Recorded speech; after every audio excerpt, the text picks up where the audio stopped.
Hello friends, book Taylor पर आप सभी का स्वागत है। आज हम बात करने वाले हैं थिंकिंग बियॉन्ड जॉन बुक के बारे में। जब हम दिमाग के बारे में सोचते हैं तो ज़्यादातर लोग उसे एक कंप्यूटर की तरह समझते हैं, एक ऐसा सिस्टम जिसमें हर पार्ट को पता होता है कि उसे क्या करना है, किसके बाद क्या होगा, और हर चीज़ प्लान के हिसाब से चलती है। लेकिन सच ये है कि हमारा दिमाग वैसा बिल्कुल नहीं है। वो एक सीधी सादी ब्यूरोक्रेसी नहीं है जिसमें हर हिस्सा अपनी ड्यूटी निभाता है बगैर किसी सवाल जवाब के। बल्कि हमारा दिमाग एक सोशल एरिना की तरह काम करता है, एक ऐसी जगह जहां बहुत सारी आवाजें हैं, बहुत सारे थॉट्स हैं, और हर न्यूरॉन की अपनी मर्जी है, अपनी प्रायोरिटी है।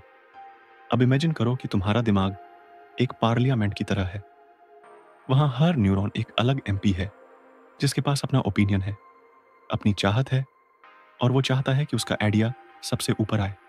ये सारे न्यूरॉन्स आपस में compete करते हैं, जैसे पॉलिटिशियंस करते हैं, ताकि उनके सिग्नल्स ज़्यादा असर डालें, उनकी बात सुनी जाए, और अल्टीमेटली वही डिसीजन बने जो वो चाहते हैं।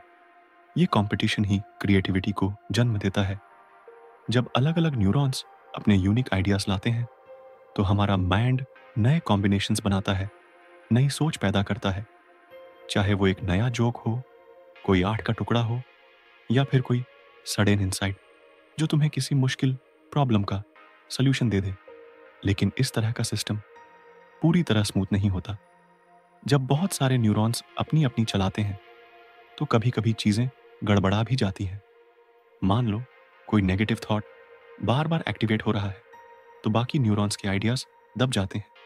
धीरे धीरे वो नेगेटिव न्यूरॉन एक डोमिनेंट पोजीशन ले लेता है और एंग्जाइटी या डिप्रेशन जैसे मेंटल हेल्थ इश्यूज पैदा कर सकता है। ये वैसे ही है जैसे कोई डिक्टेटर पार्लियामेंट पर हावी हो जाए और बाकी सबकी आवाज़ें दबा दें। एक इंटरेस्टिंग बात यह है कि हमारे दिमाग में कोई सिंगल मास्टर कंट्रोलर नहीं होता।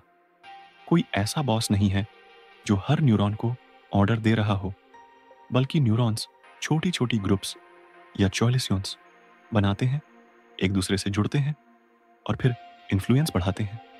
कुछ न्यूरॉन्स कुछ समय के लिए मेन स्टेज पर आते हैं, और जैसे ही उनकी बात इररेलेवेंट हो जाती है वो पीछे हट जाते हैं और कोई नया ग्रुप उभर कर सामने आ जाता है।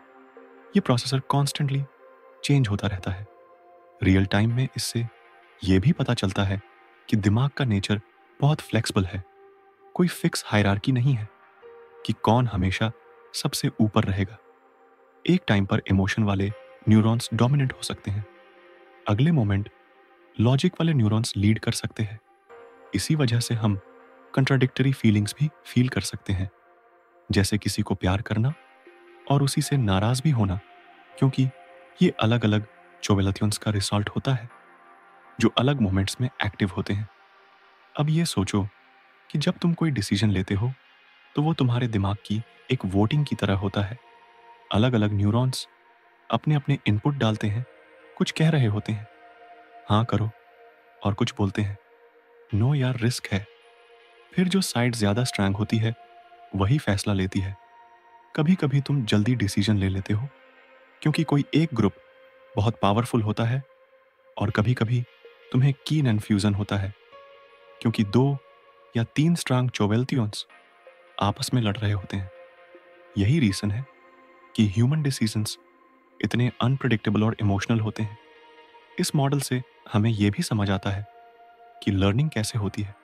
जब तुम कोई नई चीज़ सीखते हो, जैसे गिटार बजाना या कोई नई लैंग्वेज, तो शुरुआत में तुम्हारे न्यूरॉन्स कन्फ्यूज्ड रहते हैं, एक दूसरे से तालमेल नहीं बना पाते। लेकिन जैसे जैसे प्रैक्टिस बढ़ती है कुछ स्पेसिफिक न्यूरॉन्स की कोएलिशंस स्ट्रांग होती जाती है। वो सिग्नल्स फास्ट और एफिशिएंटली ट्रांसमिट करने लगते हैं, और बाकी रेलेवेंट न्यूरॉन्स इनएक्टिव हो जाते हैं। धीरे धीरे वही पैटर्न्स डोमिनेट करने लगते हैं और तुम्हें वो स्किल आने लगती है। इसी तरह डॉट हैबिट्स भी इसी मैकेनिज्म से बनती है। बार बार कोई काम करने से उसी काम से जुड़े न्यूरॉन्स की टीम मजबूत हो जाती है, और फिर वही डिफ़ॉल्ट बिहेवियर बन जाता है। इसलिए जब तुम कोई बैड हैबिट छोड़ना चाहते हो तो असल में तुम्हें एक पुरानी कोलिशन को तोड़कर एक नई कोलिशन को मजबूत करना होता है। इस प्रोसेसर में विल पावर और अवेयरनेस बहुत ज़रूरी है। अब अगर हम इस कॉन्सेप्ट को थोड़ा और डीप में समझें तो ये आइडिया हमें ये भी सिखाता है कि मेंटल हेल्थ को एक नया नज़रिया देना ज़रूरी है।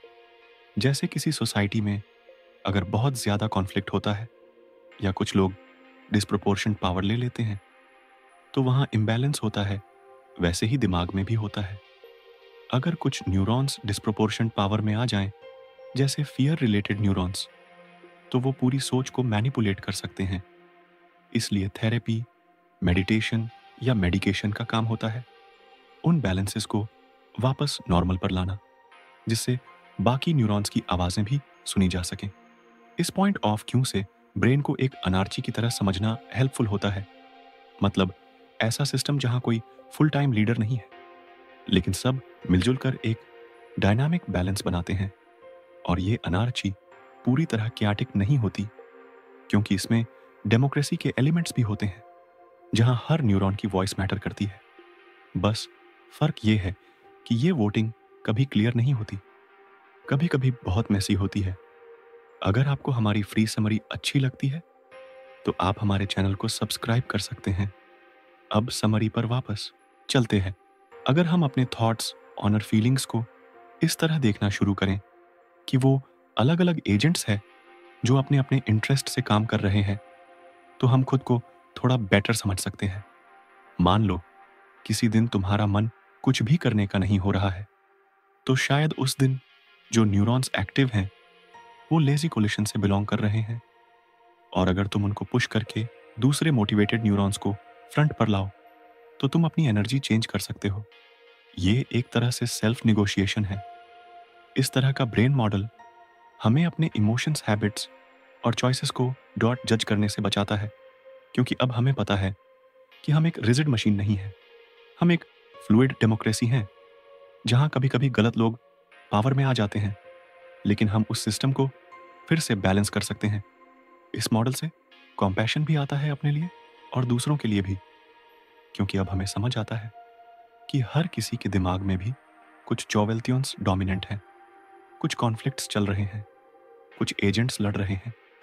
इस थॉट को अगर हम बच्चों को भी सिखाएं तो वो अपने थॉट्स और फीलिंग्स से डरना बंद कर देंगे। उन्हें ये लगेगा कि हर फीलिंग, हर आइडिया टेम्पररी है, एक समय के लिए एक्टिव है, लेकिन परमानेंट नहीं है। इससे उन्हें सेल्फ अवेयरनेस और इमोशनल इंटेलिजेंस दोनों डेवलप करने में मदद मिलेंगे। इसलिए अगली बार जब तुम्हारा मन बेचैन हो या बहुत सारे थॉट्स तुम्हें परेशान करें, तो अपने आप से कहो, रिलैक्स, ये तो बस एक न्यूरॉन पार्टी है, थोड़ा हल्ला मचा रहे हैं। थोड़ी देर में कोई नया ग्रुप आएगा और माहौल बदल जाएगा। ये थॉट न सिर्फ तुम्हें हल्का फील कराएगा, बल्कि एक डीप इंसाइट भी देगा कि तुम्हारा दिमाग एक कॉम्प्लेक्स, मैसी लेकिन ब्यूटीफुल डेमोक्रेसी है। और इस डेमोक्रेसी को समझना, एक्सेप्ट करना और उसके साथ काम करना, यही असली मेंटल फ्रीडम है।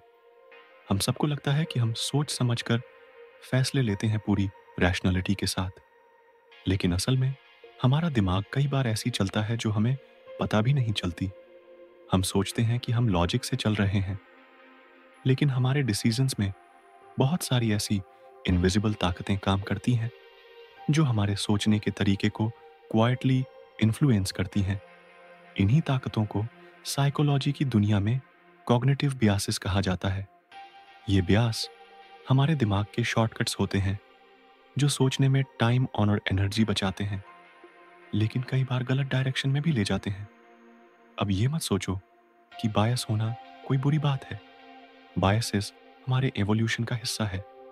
पहले जब इंसान जंगलों में रहता था तो डिसीजंस जल्दी लेने पड़ते थे, जैसे ये जानवर डेंजरस है या नहीं, ये खाना खा सकते हैं या जड़ है। ऐसे में हमारा दिमाग शॉर्टकट्स डेवलप करता गया ताकि तुरंत रिस्पांस दिया जा सके। लेकिन आज का ज़माना अलग है, और वही पुराने शॉर्टकट्स अब कई बार कीन कन्फ्यूजन, मिसअंडरस्टैंडिंग या गलत जजमेंट की वजह बन जाते हैं। एक बहुत फेमस बायस है कीन इन्फॉर्मेशन बायस। ये वो टेंडेंसी है जिसमें हम वही इंफॉर्मेशन पसंद करते हैं जो हमारे पहले से बने हुए बिलीफ को कंफर्म करती हो। मान लो तुम्हें लगता है कि नींबू पानी से वेट लॉस होता है, तो जब भी कोई आर्टिकल दिखेगा जिसमें लिखा होगा lemon water helps in reducing फट, तुम उसे तुरंत मान लोगे। लेकिन अगर कोई रिसर्च कहे कि इसका कोई खास असर नहीं है, तो या तो तुम उसे इग्नोर करोगे या बोलोगे कि ये तो स्पॉन्सर्ड रिसर्च है। इस तरह से हम अपने बिलीफ को बचाने की कोशिश करते हैं, भले ही वो सही ना हो। ये कीन इन्फॉर्मेशन वायरस हर फील्ड में असर डालता है, पॉलिटिक्स, रिलीजन, हेल्थ और यहाँ तक कि रिलेशनशिप में भी। जब हम किसी को पसंद करते हैं तो उसकी हर अच्छी बात हमारी नज़र में और बड़ी हो जाती है, और जब किसी से चिढ़ हो जाती है तो उसकी हर छोटी कमी भी बहुत इरिटेटिंग लगती है। ये सब हमारे दिमाग का गेम है, जहाँ हम अपनी एग्जिस्टिंग सोच को बचाने में लगे रहते हैं, ना कि सच्चाई को डिस्कवरी करने में। एक और कॉमन बायस है अवेलेबिलिटी ह्यूरिस्टिक। इसका मतलब है कि हम उस इंफॉर्मेशन को ज़्यादा इंपॉर्टेंट समझते हैं जो हमारे दिमाग में सबसे इजीली अवेलेबल हो। जैसे मान लो किसी ने अभी अभी न्यूज़ में देखा कि किसी प्लेन क्रैश में बहुत सारे लोग मरे। अब अगले कुछ दिनों तक अगर उसे कहीं ट्रैवल करना होगा तो वो एयरप्लेन से जाने से डर सकता है, जबकि एक्चुअल में प्लेन ट्रैवल का ट्रैवल से बहुत ज़्यादा सेफ होता है। लेकिन क्योंकि जो इमेज उसके माइंड में सबसे रिसेंट है वो क्रैश की है, तो उसका डिसीजन उस इमेज से इन्फ्लुएंस हो जाएगा। ये अवेलेबिलिटी 22 मीडिया के ज़माने में और ख़तरनाक हो गया है। सोशल मीडिया पर जो चीज़ ज़्यादा बार दिखती है वही हमें ज़्यादा रियल लगती है, चाहे वो कोई फेक न्यूज़ हो, कोई गलत स्टीरियोटाइप हो या कोई ओवर हाइप्ड ट्रेंड। जब वो बार बार सामने आता है तो हम उसे सही मानने लगते हैं, और फिर उसी के बेस पर हम अपने ओपिनियंस बना लेते हैं बिना यह सोचे कि एक्चुअल फैक्ट्स क्या है। ऐसे और भी बहुत से कॉग्निटिव बियासेस हैं जो हमारे सोचने के तरीके को क्वाइटली मैनिपुलेट करते हैं, जैसे एंकरिंग बायस, जिसमें हम किसी इनिशियल नंबर या आइडिया के आसपास ही अपना जजमेंट बना लेते हैं। मान लो कोई तुम्हें कहे कि एक वॉच की कीमत 50,000 है, फिर कहे कि वो डिस्काउंट में सिर्फ 30,000 में मिल रही है, तो तुम्हें वो एक अच्छा डील लगेगा, भले ही वो वॉच असल में सिर्फ 15,000 की वैल्यू रखती हो, क्योंकि तुम्हारा दिमाग पहले एंकर कर चुका है उस 50,000 पर फिर आता है। इनसाइड बायस, जो हमें किसी इंसिडेंट के बाद ऐसा फील कराता है कि हमें तो पहले से पता था कि ऐसा होगा। जैसे अगर कोई क्रिकेट मैच में अनपेक्षित प्लेयर सेंचुरी मार दे तो लोग कहेंगे मैंने तो पहले ही कहा था ये बंदा गेम पलट सकता है, जबकि असल में उन्हें भी उतना ही अंदाजा था जितना औरों को। लेकिन दिमाग अपनी ही स्टोरीज बना लेता है जिससे हम खुद को ज्यादा स्मार्ट समझे। और एक बहुत इंटरेस्टिंग वायरस है डॉनिंग क्रूगर इफेक्ट। इसमें जिन लोगों को किसी टॉपिक की कम नॉलेज होती है उन्हें लगता है कि उन्हें बहुत कुछ आता है, और जो एक्सपर्ट्स होते हैं उन्हें लगता है कि शायद उन्हें सब नहीं आता। इस बायस की वजह से बहुत लोग ओवर कॉन्फिडेंस के साथ गलत डिसीजंस लेते हैं, क्योंकि उन्हें अपने इग्नोरेंस का अंदाजा ही नहीं होता। अब सवाल ये उठता है कि क्या हम इन बायसेस से बच सकते हैं? पूरी तरह से नहीं, क्योंकि ये हमारे दिमाग की वायरिंग का हिस्सा है। लेकिन अवेयरनेस बहुत पावरफुल चीज़ है। जब हम जान जाते हैं कि हमारा दिमाग कैसे कैसे शॉर्टकट्स लेता है, तो हम थोड़ा रुक कर सोच सकते हैं कि क्या हमारा डिसीजन एक्चुअल फैक्ट्स पर है या किसी बायस से इन्फ्लुएंसड है। एक तरीका है अपने थॉट्स को चैलेंज करना। जब भी कोई स्ट्रॉन्ग ओपिनियन बन रहा हो, खुद से पूछो, क्या मैं सिर्फ वही सुन रहा हूं जो मुझे अच्छा लगता है? क्या मैं दूसरी साइड की बातों को पूरी तरह से नजरअंदाज तो नहीं कर रहा? क्या मेरी सोच किसी हाल ही के घटना से असामान्य हो गई, इन्फ्लुएंस तो नहीं हो रही? इस तरह की सेल्फ प्रश्न तुम्हें अपने व्यास से जागरूक कराती है। दूसरा तरीका है विविध दृष्टिकोण को सक्रिय रूप से खोज करना। जब हम अलग अलग लोगों की बात सुनते हैं जो हमारे ओपिनियन से अलग सोचते हैं, तो हमें अपने सोचने के ढांचे में गैप्स दिखने लगते हैं। हम रिजिड नहीं रहते, बल्कि फ्लेक्सिबल बनते हैं, और यही फ्लेक्सिबल थिंकिंग लॉन्ग टर्म में बेटर डिसीजंस लेने में हेल्प करती है। तीसरा तरीका है स्लो थिंकिंग अडॉप्ट करना। साइकोलॉजिस्ट डेनियल कनीमन ने दो तरह की थिंकिंग एक्सप्लेन की है, system one and fast automatic emotional और सिस्टम 2 स्लो डेलिब्रेट लॉजिकल। ज़्यादातर कॉग्निटिव बियासेस सिस्टम वैन की वजह से होते हैं। जब हम थोड़ा पॉज लेते हैं, अपनी रीजनिंग को टेस्ट करते हैं, तो हम सिस्टम 2 को एक्टिवेट करते हैं और उससे डिसीजन क्वालिटी इंप्रूव होती है। चौथा तरीका है डेटा और एविडेंस की इंपॉर्टेंस को समझना। आज की दुनिया में हर किसी की ओपिनियन होती है, लेकिन हर ओपिनियन वैलिड नहीं होती। अगर हम इमोशनली ड्राइवन ओपिनियंस को एविडेंस बेस्ड नॉलेज से कंपेयर करें, तो हम अपने बियासिस्ट को थोड़ा पीछे कर सकते हैं। क्रिटिकल थिंकिंग इसी का नाम है, जहां हम सवाल करते हैं, वैलिडेट करते हैं और फिर कंक्लूशन पर पहुंचते हैं। फिर भी कॉग्निटिव बायोसेस कभी पूरी तरह से खत्म नहीं होंगे। ये हमारी सोच का हिस्सा है, एक तरह से सर्वाइवल टूलकिट है। लेकिन अगर हम उन्हें समझ लें, पहचान लें और उनकी वजह से होने वाली गलतियों को नोटिस करने लगे, तो हम ज़्यादा अवेयर ह्यूमन बन सकते हैं। ऐसा ह्यूमन जो अपने दिमाग की लिमिटेशंस को जानता है और फिर भी उनमें बेहतर चॉइसेस करना सीखता है। ये सब बातें सिर्फ थियरी नहीं है, इनका असर हमारी डेली लाइफ पर बहुत बड़ा है। जब तुम किसी से बहस करते हो, जब तुम कोई खरीदारी करते हो, जब तुम किसी के बारे में जजमेंट बनाते हो, या जब तुम अपने फ्यूचर के लिए कोई प्लान करते हो, हर जगह ये कॉग्निटिव बियासेस क्वाइटली मौजूद रहते हैं। इसलिए जितना जल्दी तुम इन्हें पहचान लोगे, उतना ही क्लैरिटी से अपनी जिंदगी को नेविगेट कर पाओगे। अंत में ये मानना कि मैं अनबायस्ड हूँ, नॉइस अपने आप में सबसे बड़ा बायस हो सकता है। इसलिए थोड़ा डाउट, थोड़ा क्यूरियोसिटी और थोड़ा ह्यूमिलिटी लेकर चलो, क्योंकि दिमाग जितना ज़्यादा ओपन रहेगा, उतना ही वो खुद की चालू को पकड़ पाएगा और शायद तभी हम अपने थॉट पैटर्न्स को बदलना सीखेंगे। When an bias at a time, जब हम इंट्यूइटियन या गुड फीलिंग शब्द सुनते हैं, तो हमें ऐसा लगता है जैसे ये कोई जादू जैसी चीज़ है, कोई मिस्टीरियस आवाज़ जो अंदर से आती है और हमें बताती है कि क्या करना है। लोग कहते हैं, मुझे फील हुआ कि यही सही है, या पता नहीं क्यों, पर लगा कि ऐसा करना चाहिए।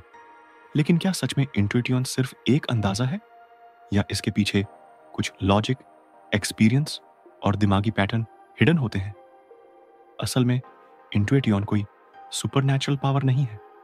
ये हमारी एक्सपीरियंस से जुड़ी हुई एक रियल मेंटल एबिलिटी है, जो धीरे धीरे बिल्ड होती है। जब कोई इंसान किसी फील्ड में बहुत सालों तक काम करता है, तो उसका दिमाग ऑटोमेटिक तरीके से पैटर्न्स पहचानने लगता है। उसे चीज़ें जल्दी समझ में आने लगती हैं। वो बिना ज़्यादा सोचे सही डिसीजन ले लेता है। यही होती है एक्सपर्टीज बेस्ड इंट्यूशन, जो सिर्फ गेस वर्क नहीं होती, बल्कि डीप नॉलेज और एक्सपीरियंस का रिजल्ट होती है। मान लो एक चेस ग्रैंड मास्टर को सामने वाले का एक मूव देखकर इंस्टेंटली समझ आ जाता है कि अगला हमला कहाँ से होगा। वो तुरंत काउंटर स्ट्रैटेजी बना लेता है, जबकि एक बिगिनर को शायद बोर्ड समझने में ही कुछ मिनट लग जाए। क्या ग्रैंड मास्टर के पास कोई सिक्स्थ सेंस है? नहीं, उसके दिमाग में सालों की प्रैक्टिस और 1000 गेम्स की मेमोरी होती है, जो उसे इंस्टेंट पैटर्न रिकॉग्निशन में हेल्प करती है। ये जो वो तेज डिसीजन लेता है, वही उसकी रिफाइंड इंट्यूशन होती है। एक और एग्जाम्पल लो, एक एक्सपीरियंस। डॉक्टर जब किसी पेशेंट की बॉडी लैंग्वेज, सिम्पटम्स और रिपोर्ट्स देखता है, तो कई बार उसे तुरंत समझ में आ जाता है कि प्रॉब्लम क्या हो सकती है। हो सकता है उसने ऐसा ही केस पहले देखा हो, या कई सिमिलर पैटर्न्स उसके माइंड में स्टोर्ड हों। इसलिए वो जल्दी और कॉन्फिडेंट डायग्नोसिस कर लेता है।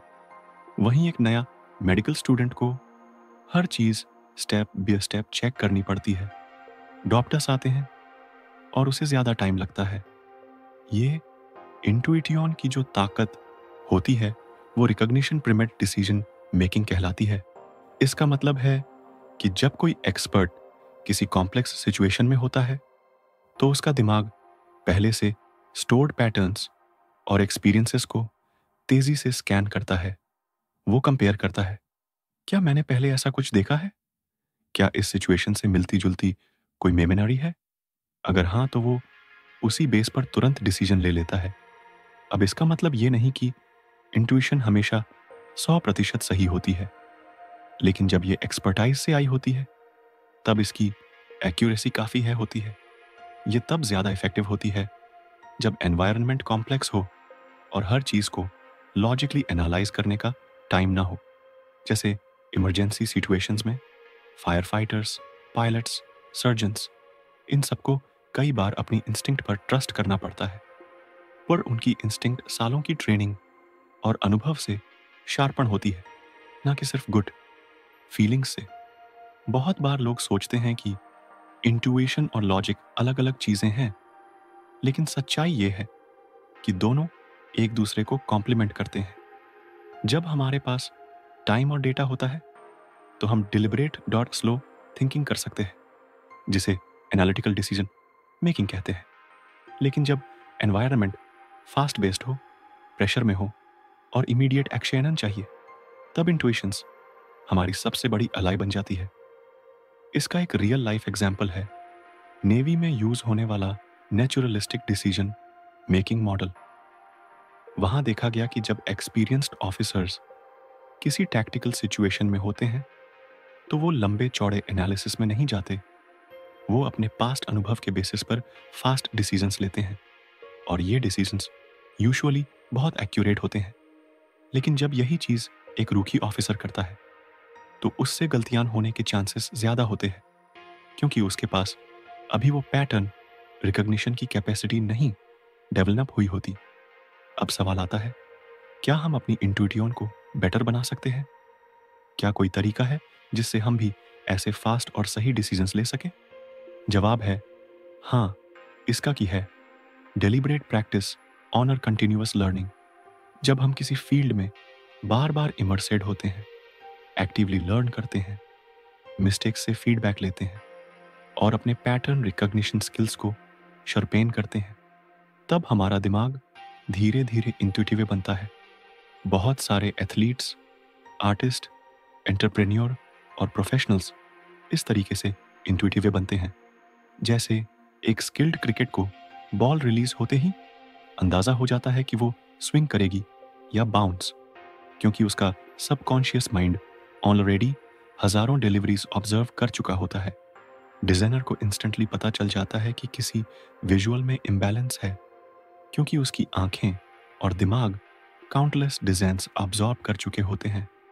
इस पूरी प्रोसेसर में एक और इंटरेस्टिंग चीज होती है, नॉलेज।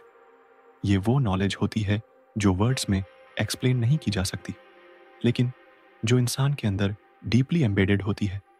जैसे किसी को ये फील होना कि क्लाइंट खुश है या नहीं, किसी सेल्स पिच में शटल सिग्नल्स की एंच करना, या किसी ट्यून में हिडन इमोशन पकड़ लेना। ये सब टसिट नॉलेज से आता है और ये भी इंट्यूशन की ही फॉर्म होती है। लेकिन इंट्यूशन की एक लिमिटेशन भी है। अगर वो गलत एक्सपीरियंस या बायस्ड एक्सपोजर से बनी हो तो वो गलत डिसीजंस में बदल सकती है। इसलिए ज़रूरी है कि हम अपने इंट्यूशन को चैलेंज भी करें, टेस्ट करें और सही फीडबैक से रिफाइन करते रहे। यही बैलेंस इंट्यूशन को एक पावरफुल टूल बनाता है, ना कि सिर्फ एक इमोशनल गैस। बहुत बार लोग इंट्यूशन को फीलिंग फ्रॉम दी हार्ट या सोल कनेक्शन जैसा समझते हैं और कई बार ये सच भी लगता है।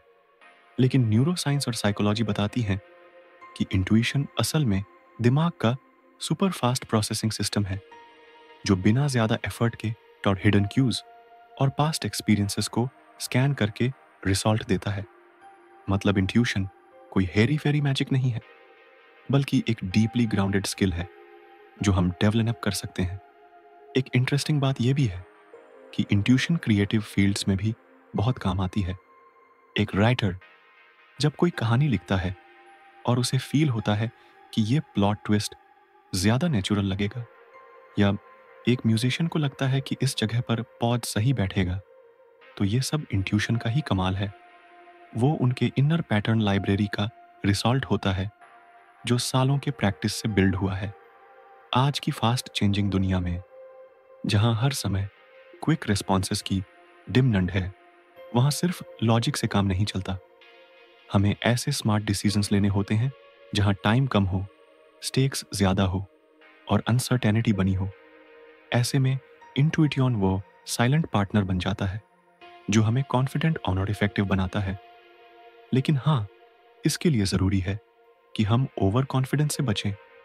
इंट्यूशन का मतलब ये नहीं है कि हमें सोचने की ज़रूरत नहीं या हम हर बार सही होंगे, बल्कि इसका मतलब ये है कि हम अपने अनकॉन्शियस माइंड की पावर को रिकॉग्नाइज करें और उसके साथ साथ कॉन्शियस थिंकिंग को भी बैलेंस में रखें। तो अगली बार जब तुम्हें कोई गुड फीलिंग आए तो खुद से पूछना, क्या ये फीलिंग मेरे किसी पास्ट एक्सपीरियंस पर बेस्ड है? क्या मैं इसे टेस्ट कर सकता हूँ? क्या मैंने इस सिचुएशन जैसी कोई चीज़ पहले फेस की है? अगर हाँ, तो शायद वो इंट्यूशन रियल है। लेकिन अगर आंसर अनक्लियर है तो थोड़ा पॉज लेना बेहतर होगा। इस तरह जब हम इंट्यूशन को सही पर्सपेक्टिव में समझते हैं ना, तो उसे डिवाइन मैजिक मानते हैं और नहीं पूरी तरह रिजेक्ट करते हैं। तब हम अपनी डिसीजन मेकिंग को नेक्स्ट लेवल पर ले जा सकते हैं। एक्सपीरियंस को वैल्यू देना, पैटर्न्स को नोटिस करना और लर्निंग को कंटिन्यू रखना, यही एक स्मार्ट इंट्यूटिव माइंड की पहचान है। तो इंट्यूशन को लाइटली मत लो, ये तुम्हारे दिमाग की एक हिडन सुपर पावर है। बस इसे शार्पेन करने की ज़रूरत है ताकि जब जिंदगी तुमसे फास्ट डिसीजंस मांगे तो तुम्हारा माइंड रेडी हो, not just with logic but with deep silent wisdom. जब भी हम मोरालिटी या नीति की बात करते हैं तो ज़्यादातर लोग सोचते हैं कि ये एकदम साफ साफ और सिंपल कॉन्सेप्ट है। जो सही है वो करो, जो गलत है वो मत करो।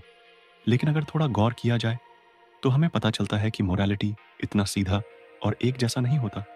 अलग अलग कल्चर्स, रिलीजन्स और इवन इंडिविजुअल लोग भी मोरल वैल्यूज़ को अलग अलग तरीके से समझते हैं। कभी कभी जो एक इंसान को सही लगता है वही चीज़ दूसरे को गलत लग सकती है, और यही बात इस टॉपिक को इतना इंटरेस्टिंग बनाती है। ज़्यादातर लोगों को लगता है कि मोरालिटी सिर्फ रीजनिंग या लॉजिक पर बेस्ड होती है। जैसे हम सोचते हैं कि अगर मैं किसी को नुकसान नहीं पहुंचा रहा हूं तो मेरा काम एथिकल है या सभी के साथ फेयर रहना चाहिए, तभी कोई एक्शन एंड मोरली सही होता है। लेकिन मोरल साइकोलॉजी के रिसर्चर्स ने पाया है कि मोरालिटी सिर्फ हार्म और फेयरनेस तक लिमिटेड नहीं है। हमारे मोरल जजमेंट्स, यानी हम जो चीज़ें सही या गलत मानते हैं, वो मल्टीपल साइकोलॉजिकल फाउंडेशंस पर आधारित होते हैं। असल में जब हम कोई मोरल डिसीजन लेते हैं तो अक्सर हमें ऐसा लगता है कि हमने बहुत सोच समझकर फैसला लिया है। लेकिन हकीकत यह है कि मोरल जजमेंट्स ज़्यादातर ऑटोमेटिक और इंट्यूटिव होते हैं।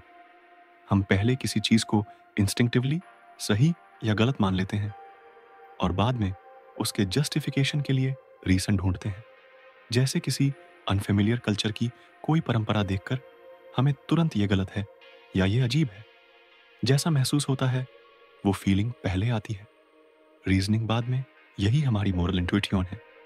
फास्ट इमोशनल ऑनर, mostly unconscious responses, Jonathan Haidt जैसे रिसर्चर्स ने मोरल फाउंडेशंस थियरी दी है, जिसमें बताया गया कि मोरालिटी के पीछे 5 या 6 कोर फाउंडेशंस होते हैं और हर कल्चर या व्यक्ति इनका इंपॉर्टेंस अलग अलग देता है।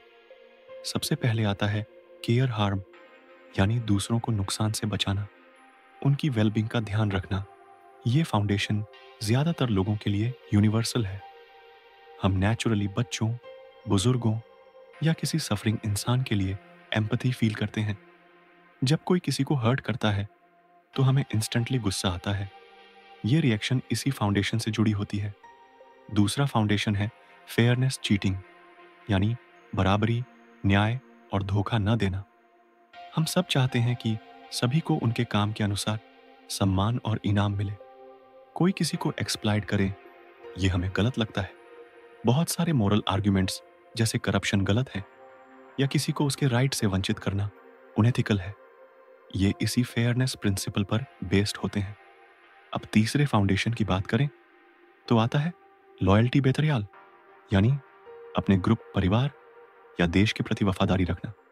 हम नेचुरली उन लोगों को पसंद करते हैं जो अपने ग्रुप के लिए स्टैंड लेते हैं, और जब कोई ग्रुप के खिलाफ जाता है तो हमें वो धोखा लगता है, भले ही उसका काम ऑब्जेक्टिवली गलत ना हो।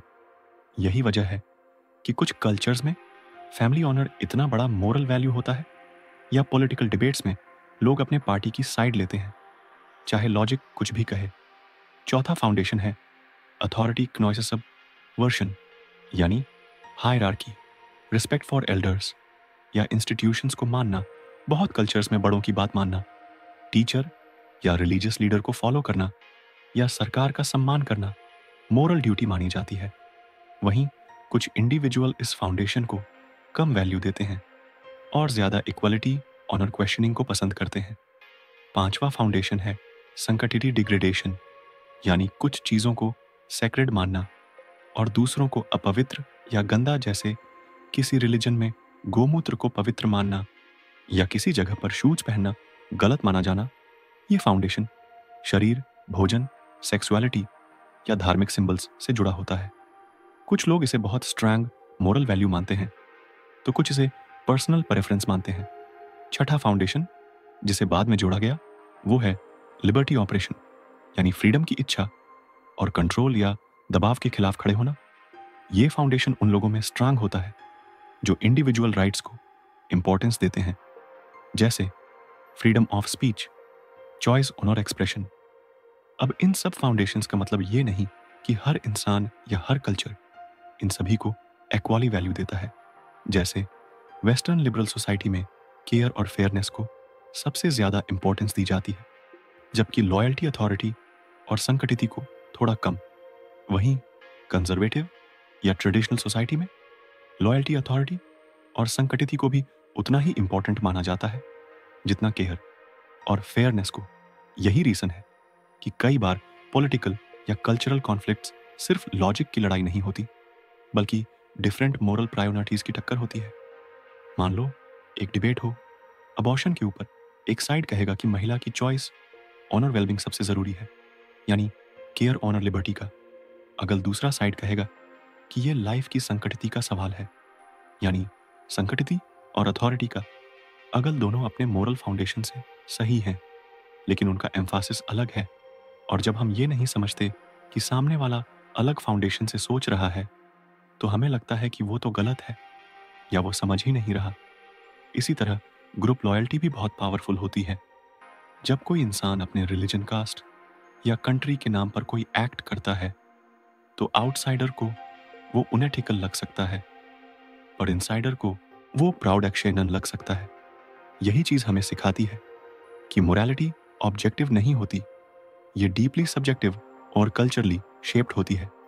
अब सवाल आता है, क्या इसका मतलब ये है कि मोरालिटी पूरी तरह रिलेटिव है, कि कुछ भी सही या गलत नहीं है? नहीं, ऐसा नहीं है। ये थियरी ये नहीं कहती कि कोई यूनिवर्सल मोरालिटी नहीं हो सकती, बल्कि ये समझने में मदद करती है कि लोग एक ही इश्यू को अलग तरीके से क्यों देख सकते हैं। ये हमें जजमेंटल बनने से रोकती है और दूसरों की मोरल व्यू पॉइंट को समझने में मदद करती है। इससे एक और बेनिफिट ये है कि हम अपने बायोसेस को भी पहचान सकते हैं। अगर हमें पता है कि हम ज़्यादा फेयरनेस और केयर वाले फाउंडेशन से सोचते हैं, तो हम अथॉरिटी या लॉयल्टी की इंपॉर्टेंस को इग्नोर नहीं करेंगे। और अगर हम ट्रेडिशनल वैल्यूज़ में विश्वास रखते हैं, तो हम दूसरों की लिबर्टी की डेमनेंट को रिबेलियन कहकर डिसमिस नहीं करेंगे। ये अंडरस्टैंडिंग हमें पर्सनल रिलेशनशिप में भी हेल्प कर सकती है। कभी कभी कॉन्फ्लिक्ट सिर्फ इसलिए होते हैं क्योंकि दोनों लोग अलग मोरल फाउंडेशन से ऑपरेट कर रहे होते हैं। जैसे एक टीनेजर अपने फ्रीडम को लेकर लड़ रहा है और उसके पेरेंट्स उसे डिसरेस्पेक्ट मानते हैं। यहाँ एक लिबर्टी फाउंडेशन पर है और दूसरा अथॉरिटी फाउंडेशन पर। अगर दोनों ये समझ ले कि उनकी मोरालिटी की रूट्स अलग है, तो बातचीत ज़्यादा रिस्पेक्टफुल और समझदारी भरी हो सकती है। इस थियरी का सबसे बड़ा फ़ायदा यह है कि ये हमें अपनी सोच एक्सपैंड करने का मौका देती है। ये सिखाती है कि मोरालिटी सिर्फ सही और गलत का ब्लैक एंड वाइट कॉन्सेप्ट नहीं है, बल्कि एक स्पेक्ट्रम है जिसमें केयर, फेयरनेस, लॉयल्टी, अथॉरिटी और लिबर्टी जैसी वैल्यूज़ अपनी अपनी जगह इंपॉर्टेंट है। हम अपनी मोरल डेवलपमेंट को और रिच बना सकते हैं अगर हम ये समझे कि दूसरे लोग अलग फाउंडेशंस पर खड़े हैं और फिर भी मोरल हो सकते हैं। ये एम्पैथी, टॉलरेंस और कंस्ट्रक्टिव डायलॉग को प्रमोट करता है, जो आज के पोलराइज्ड वर्ल्ड में बहुत ज़रूरी है। तो अगली बार जब कोई मोरल डिस्क्रीमेंट सामने आए, चाहे वो न्यूज़ में हो, सोशल मीडिया पर या किसी दोस्त, रिश्तेदार के साथ, तो थोड़ी देर रुक कर सोचना, क्या हम दोनों अलग मोरल फाउंडेशन से सोच रहे हैं? शायद वही समझदारी भरा पॉज एक बड़ी मिसअंडरस्टैंडिंग को टाल सकता है। इस तरह मोरल साइकोलॉजी ये बताती है कि हमारी एथिक्स और वैल्यूज़ सिर्फ दिमागी लॉजिक या सोसाइटी के रूल्स से नहीं बनती, बल्कि वो हमारे इवॉल्व्ड ब्रेन, हमारी अपब्रिंगिंग और हमारे कल्चरल कॉन्टेक्स्ट का डीप मिक्स होती है। मोरल फाउंडेशंस थियरी हमें सिखाती है कि मोरल डिफरेंसेस को समझा जाए, सिर्फ टाला नहीं जाए। और जब हम ऐसा करते हैं तो हम सिर्फ बेटर ह्यूमंस नहीं बनते, बल्कि एक बेटर सोसाइटी की तरफ भी कदम बढ़ाते हैं। हम सब जिंदगी में खुशी चाहते हैं। किसी से पूछो कि वो क्या चाहता है तो जवाब होता है, मैं बस खुश रहना चाहता हूँ। लेकिन असली सवाल यह है कि खुशी आती कहाँ से है? क्या ज़्यादा पैसे कमा लेने से इंसान खुश हो जाता है? क्या बड़ी गाड़ी, बड़ा घर, ब्रांडेड कपड़े या लग्जरी वेकेशंस ही हैप्पीनेस का असली रास्ता है? ज़्यादातर लोग यही सोचते हैं कि जब उनके पास सब कुछ होगा तब वो खुश होंगे। लेकिन असल में रिसर्च और साइकोलॉजी कहती है कि हैप्पीनेस का सबसे बड़ा सोर्स कुछ और है, और वो है हमारे सोशल रिलेशनशिप। तो फ्रेंड्स, ये थी हमारी आज की बुक सारांश। आपको कैसी लगी? कमेंट करके ज़रूर बताएं। और धन्यवाद आपका सारांश एंड तक सुनने के लिए।